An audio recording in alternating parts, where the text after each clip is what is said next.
Shalom, shalom, shalom. Bienvenue à notre émission Asubuhi Yesu. Moi, c'est le pasteur. Bienvenue, Matenda Kibangala. Je salue toutes celles et tous ceux qui suivent régulièrement notre émission Asubuhi Yesu. Et vous souhaite de très bonnes conditions d'écoute Asubuhi Yesu, qui signifie dans l'une de nos quatre langues nationales, le matin avec Jésus. Bien-aimés, ce matin, notre thème s'intitule Le calme prévient de grands péchés. Le calme prévient de grands péchés. Bien-aimé, la plupart des fois, l'homme qui parle au trop, c'est celui qui commet le péché. Celui qui parle au trop s'attire la foudre de plusieurs gens. C'est lui qui ne se maîtrise pas. C'est lui qui parle. À chaque occasion, il est en train de parler, il peut pécher. Mais il est dit dans la Bible, le calme prévient de grands péchés. Nous allons lire à cet effet Ecclésiaste 10, Ecclésiaste 9, disait donc Ecclésiaste 10, au 4e verset, nous lisons au nom de Jésus. Si l'esprit de celui qui domine s'élève contre toi, ne quitte point ta place, car le calme prévient de grands péchés.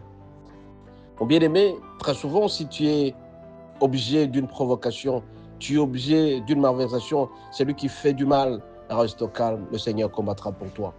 Mais si jamais tu commences à répondre à toute provocation, tu réponds à toute malversation, à toutes celles et tous ceux qui te font du mal, tu risques de commettre un péché. Mais il est dit dans la Bible, dans Ecclésiaste 10, verset 4, partie B, car le calme prévient du grand péché. Si tu as de la maîtrise de toi, tu vas te maîtriser, tu ne commettras pas le péché.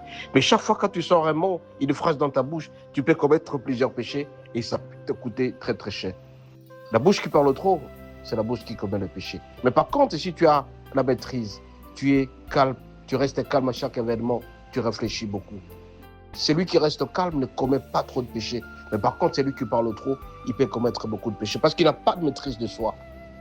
Ce matin, je vais te dire, mon bien-aimé, est-ce que tu restes calme quand tu reçois la provocation de ta femme? Est-ce que tu restes calme quand tu reçois la provocation de ton mari? Tu restes calme quand tu reçois la provocation de tes travailleurs? Si jamais tu as de la maîtrise de toi-même, tu verras que tout marchera de moi. Alors mon bien-aimé, fais attention à ta manière de réagir, fais attention à ta manière de faire.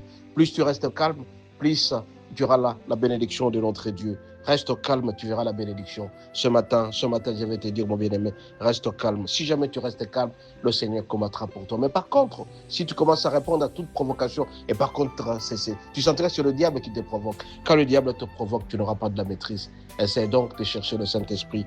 Plus tu auras le Saint-Esprit, plus tu seras heureux, tu auras la maîtrise de toi.